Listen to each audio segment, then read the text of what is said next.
going on, everybody? This is Travis from Candid at the Movies, and I got my homie Neek here. And today, we are going to be doing something a little bit different. We're going to be talking about some hot takes today. We're going to see, basically, as our first episode, why do us, as black people, not support our black films? Neek, I'm throwing it to you, man. What are some of the many reasons you could think of? Man, there's so many of them, like you just said. For me, I think that a black audience, you have to cater to them. Sure. You have to be able to know what genre you want to focus on. Okay. First and foremost, the black audience is there for comedy. That's always been there. The go-to. The go-to. They'll come out. You have your Kevin Hart, who's that guy right now. You had the Wayans family at one time. You had Martin. So the list of comedians who've been able to really shine and really be box office hits has been there. That's true. Since I would say the 80s on to now. When it comes to drama, though, not so much. And so, depends on the genre of the movie.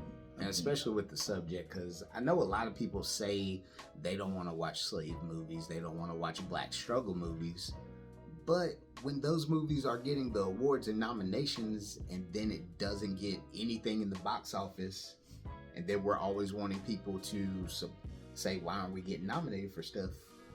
I mean, it's like a pulling thing. Like, we got to take something out of it. I feel you on that, but do we do that with our white counterparts? Because you always have the Oscar bait, as you know, and you probably know that more so than I do. Around December, November, like the colder months, as we're leading up into the award season in the early spring, late winter. How you have these movies, and maybe they are independent. Maybe they've been already shown in cons, or they've been shown at other film festivals, that previous year. But now they are being up for consideration. Right. And so there's a lot of those that are geared toward have a white antagonist, protagonist, the whole cast. Yeah. And we don't have these questions for them. But I think sometimes we silo ourselves as a people because we do have our own sense of humor. Yeah. We have our stories, of course, that are geared around racism, struggle, slavery. That is our part of our history, part of this nation's history. Yes. And so I think a lot of times our narratives as black people, struggle is the one that resonates, heavily with the majority audience, the white audience, right. Through their vision. You look at Color Purple. That was, of course, that was a book from a black woman, but however, that was in Steven Spielberg's his vision. It is of how, and it resonated. Yes, heavily. But here we are now, almost 40 years later, with the background of a successful musical. Yeah. But at the same time, it didn't hit the same way. It didn't. And it's kind of one of those things, it's like, I know a lot of people were upset that it wasn't the exact same thing. I love the new idea that they did. But like you said, it didn't hit for certain people. And it was a small black backlash on it. Yeah. A lot of people were just like, hey, this wasn't it. They needed to do something else. Which, I mean, I agree. I see different points. I see both points. Of like, it's good, but maybe to me, it's just like, maybe it's because we're in North Carolina. I kind of feel like Fantasia did not deserve to be getting these nominations that people asked. Okay. Because there were better performances in that thing. And just like the movie that came out, American Fiction, that's getting a lot of awards and nominations, yet I hear nobody talking about it. Well, of our people. I will say this, because I thought about American Fiction as well. Yeah. And I've yet to see it, and I'm a part of the problem, obviously. When you think about it from this aspect. Jeffrey Wright. When has he been the blockbuster guy? Like the guy of a blockbuster. He's always been that side character. He has been. A part of, But when has he been the focus of a blockbuster film? Where there's not many choices, but I feel like as devil's advocate, you got to give somebody a shot. Okay. Like a lot of people before Atlanta were not going to give a Lakeith Stanfield movie a shot. Okay. But there are people that are giving him chances. Yeah. He's gotten that Disney Haunted Mansion movie that came out last year. That was a good shot and a good chance. I know it made a decent amount of money, but not too much. Not too much, okay. We just had The Book of Clarence. We both checked it out. Yeah. It was an entertaining film for what it was, but no one checked it out. It barely made $10 million on a $40 million budget. Yeah. And talking about budget and talking about box office, I think American Fiction got it like what, 22 million. Oh yeah, so it overperformed. It overperformed. Yeah. And so you have that, and so I think you have to ask yourself, it did what it was supposed to do. Yeah. So it's successful. It is. Are we gauging success by, did they stay in the green, or did they explode? Like what? How do you gauge those things? And it's about who you're asking. I agree. I think the one thing that kind of gets me with awards like that is like, if we say someone like Jeffrey Wright, as you stated, that's not a name that a lot of people are going to really be like, who's that? I mean, you got to name off whatever movie he was in just to get people's attention. Yeah. I feel like more than anything, success, like you stated, winning awards is great, but if your own people don't even know you've done it, let alone if it's not like a BET award or an NAACP award, is that really a success? Yeah, we all want great acclaim. We want to be recognized by our peers, but also in the masses as well. Right. When people break through and win the awards, I think that's great. And then also, we keep bringing up American Fiction. Yeah. Because it is almost very satirical in how, you only like Black media or Black culture when it is somewhat exploitative, when it's almost to the point where it's very demonstrative and loud. Yeah. And that sells. But when it's just a story that could be told by, just a story of struggle, a story of, just an up and coming story, a story of life, and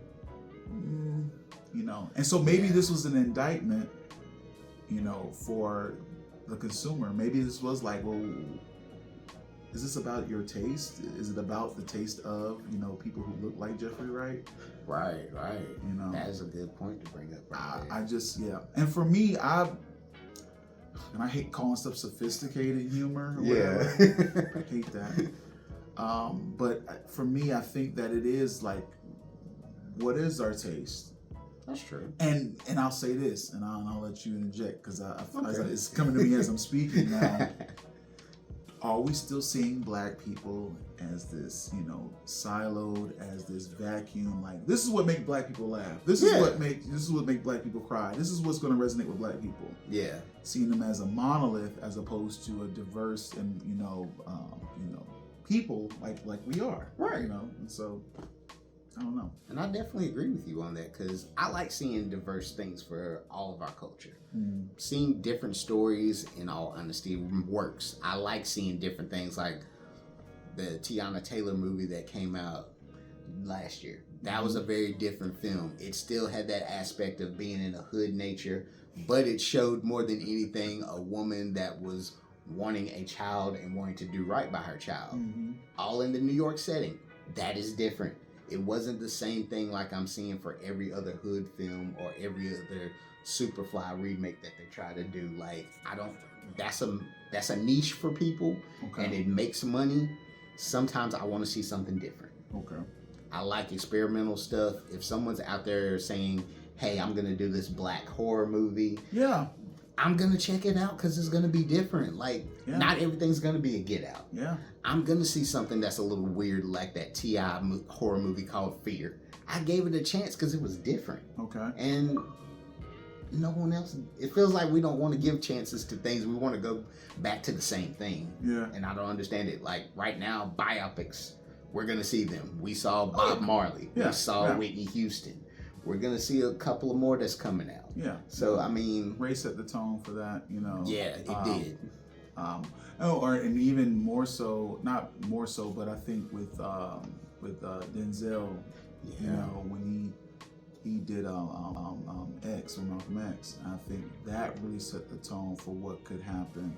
Again, story of struggle. Yes. But that's the Black experience Yeah.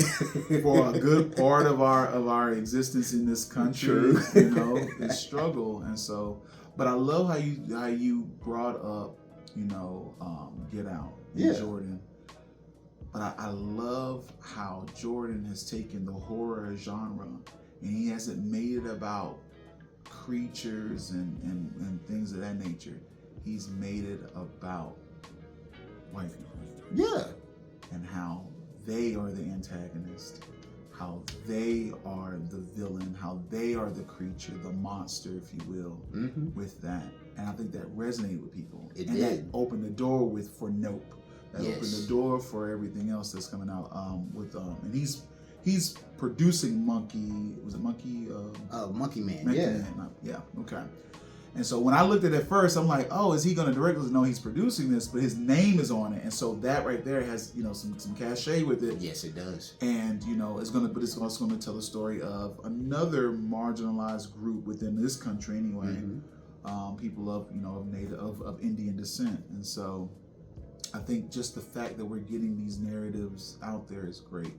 Don't know if everyone's going to see it. That's the thing. I feel people should see it. Yeah. Sadly, we're gonna go like we talked on name base. Yeah.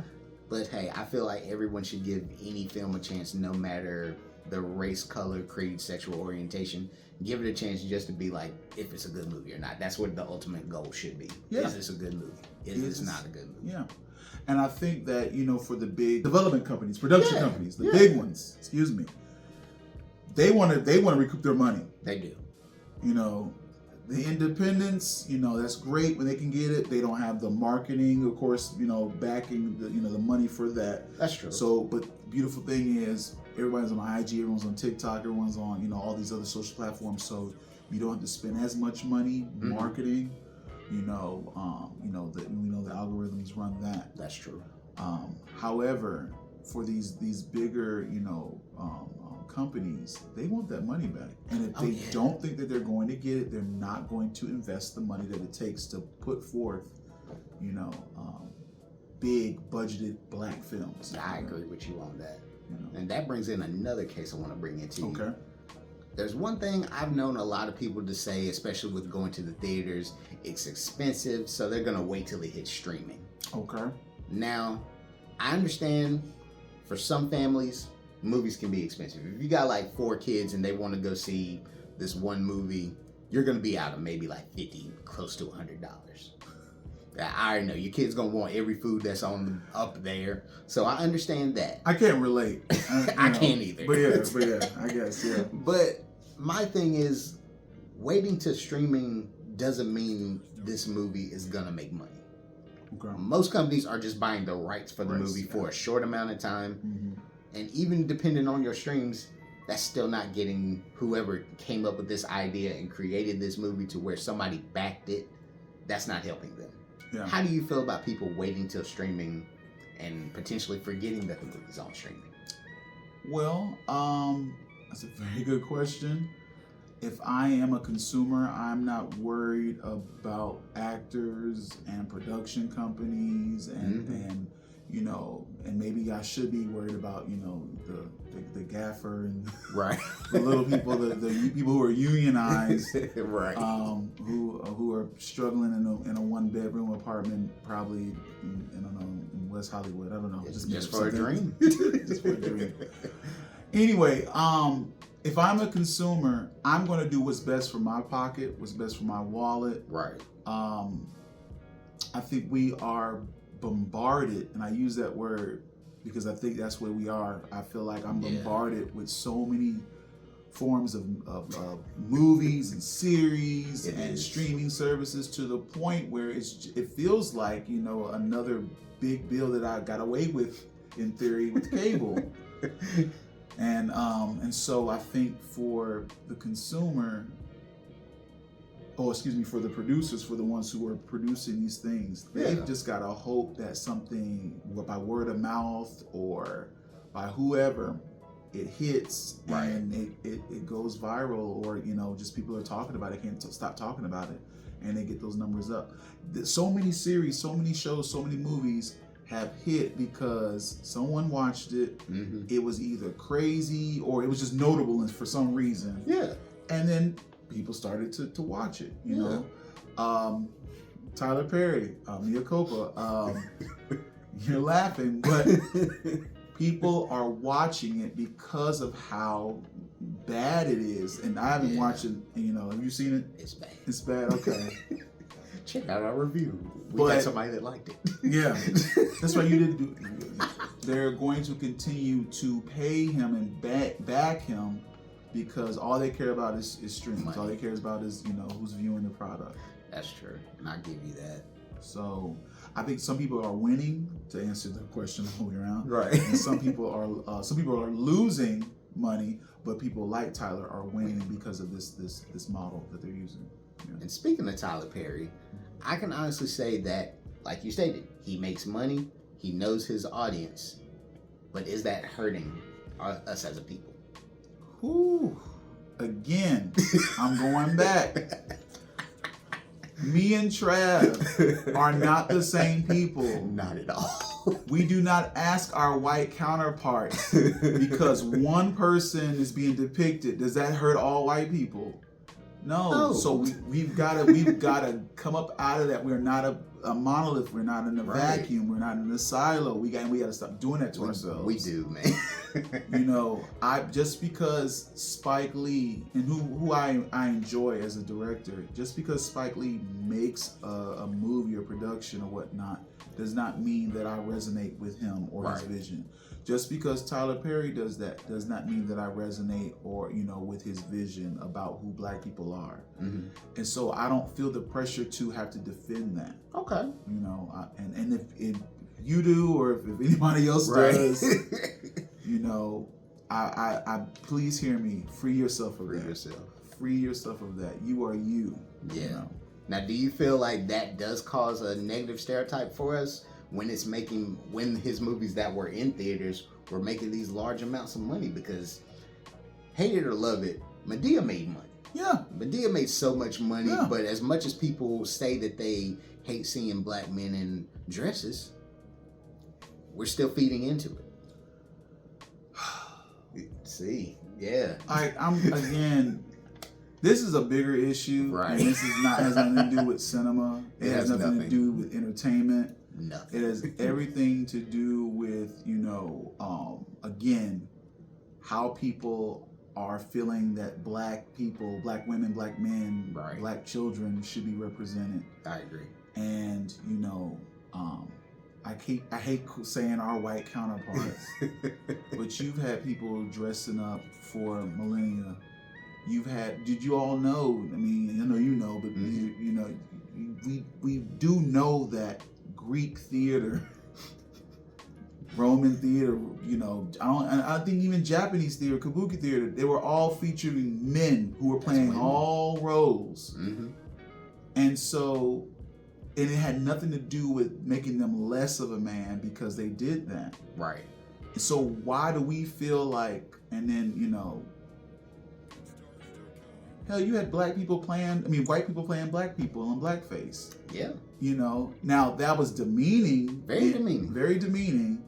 But again, I didn't equate that to all white people. No. As being, demeaning. It does feel like that sometimes, but that's a whole nother thing. Yeah, and even sadly, there are some Black people around that time frame that actually enjoyed that. Yeah. Yeah. They felt like they caught the joke, they got it or whatnot. Right. And so anything that's dealing with satire, anything that's dealing with being over exaggerating with hyperboles and things of that nature, you can see the humor in it, take it out, extract it, and then let it be. Okay. You don't have to internalize those things and saying this is who I am, or because you're an individual. That's true. So Yeah. Yeah. It just, I'm sorry. I just laugh because it's like, why are you taking on this burden? Right. If that's not your story, if you didn't have a grandmother like Medea, then why are you offended by it? I agree. You know, not everybody's black grandma act like that, you know? That's true. But many did, and some did. Yeah. My grandma didn't act like that, you know. Not my grandma. Yeah. Miss Norma Jean did not do that. No, neither did Miss Dorothy. And so, yeah. Well, here's one question I do have for you. Do you feel the early 2000s having bootleggers and the movie man messed up the viewing for black people? Going back to your whole point of the cost of the movie theaters or whatnot, again, the consumer does not care about what it's costing some corporation or whatnot to show this movie and, you know, jacking the prices on concessions. We don't care about that. Yeah. We've always found ways to be very economic about it, you know. And I don't think that the bootleg man or whoever, I don't think he really heard that for us, the experience. Right. Even with those commercials that they used to play all back in the day, piracy is bad. Piracy is bad, all that good stuff. And I just, this is, again, not to go into a rabbit hole, but I don't like it when capitalism tries to tell me about piracy, when capitalism in itself is very, very demeaning of its workers. It's very, you know, it's all about the 1%, the top half. So, and I'm not saying commit crimes, but where you can get the come up for real low or real cheap or whatnot. Yeah. As a consumer, I have no problem with it. I'm sorry. I got you. It's the capitalist way. We were taught to cut corners, you know, by capitalism. Very true. Shoot, so. I feel you. And I think probably for the last one, Tubi Movies. I don't watch Tubi. To be honest with you, like, if people are watching Tubi and they are saving money and they enjoy what they love because they're not spending a bunch, you know, on streaming services, more power to them. Tubi has found a niche, you know, within, you know, not just the black community, but I think people who, again, just enjoy humor. Black humor, I guess, but it's enjoyed by everybody, you know, and so it is. But do you think that it is holding out from bigger movies, whether it's independent or movies that are in theaters? Do you feel like Tubi Movie is kind of holding people back when it comes to not giving like bigger things a chance, or more so just waiting till it hits Tubi to watch it commercial free? Do you feel like that's hurting or helping? Well, again, Tubi's a company, right? Yes. They have a bottom line, right? Right. And I'm pretty sure if they went and got the newer, more recently, you know, released movies, they have to pay a rights fee for that, right? Oh, yeah. So, again, capitalism. Who am I to tell some company what they need to do with their money when their business model, as I know, and I don't know too much about it, is working for them? People are downloading and they're streaming Tubi's products and material and whatnot, and they're making money on the ads or whatever. That's true. And so again, I am not here, Travis not here to save the industry. Right. It is up to you all, you know, and by you all, I'm talking about the consumer at large and the production companies to make things that are going to be compelling enough where people are willing to pay. Right. That's on you. That's, again, capitalism. Exactly. You know, and me as a consumer, as we're as consumers, we get the choice to make whether or not we're going to devote money to this particular service, to this, you know, particular good, if you will. And so, yeah, that's true. Yeah, I don't feel emboldened to hold up anything. Right. You know, I'm the one paying for this. Exactly. So, yeah. I think the one thing I feel that Hollywood, they're getting better with telling our black stories. Yeah.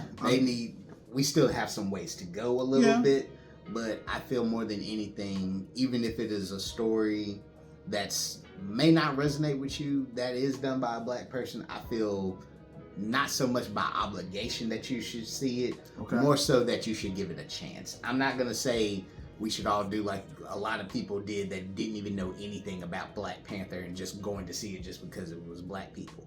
I mean more so going out of like, hey, this looks a little different, not something that I'm used to, I'm gonna give it a chance. Okay. And I have no problem with that. If you want to support, black actors, black producers, not so much the producers, they got money. No, yeah, they good. Directors, small time directors, and if this is helping for the people behind the camera, right, have jobs, in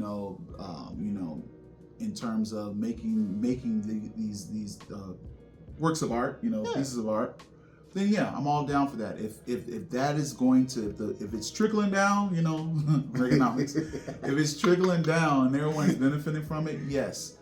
But at the same time, and I should ask you, if I may ask you a question, yeah, you can ask me some interviewer. Yeah. Do you feel like you have to white knuckle it and push through and feel like I got to support this? I know you are a movie lover. Like, do you feel that way?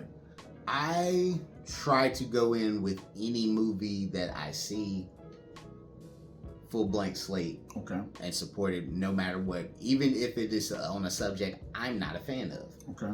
Like the one movie that came out last year starring Jim Caviezel, where they were talking about children that were getting abducted. I watched that film. Okay. The film was fine. I wasn't on the love train that everyone else was with. Mainly because I knew how some of the producers were getting in trouble for that subject or other subjects. Okay. So that is the main reason I didn't do a review on it, because there was a lot of touchy subjects on that one that I didn't want to touch. But I gave it a chance. I'm going to give something always a chance. Giving something a chance is okay. If it's something that you're adamant that you're like, I'm not going to see this because this is not something I don't watch, totally fine. But you can't be like a hypocrite about certain things. Like, you can't say to yourself, I can't watch horror, all this stuff is disgusting, but then you say Passion of the Christ is the most beautiful film you ever watched. You can't go around doing things like that. You can't say, I don't like war movies, but you like John Wick movies where he's going around shooting everybody. You gotta make, in my eyes, at least how I go by things, you gotta make it balanced. All things balanced, like Thanos. Yeah. I mean, I appreciate your perspective.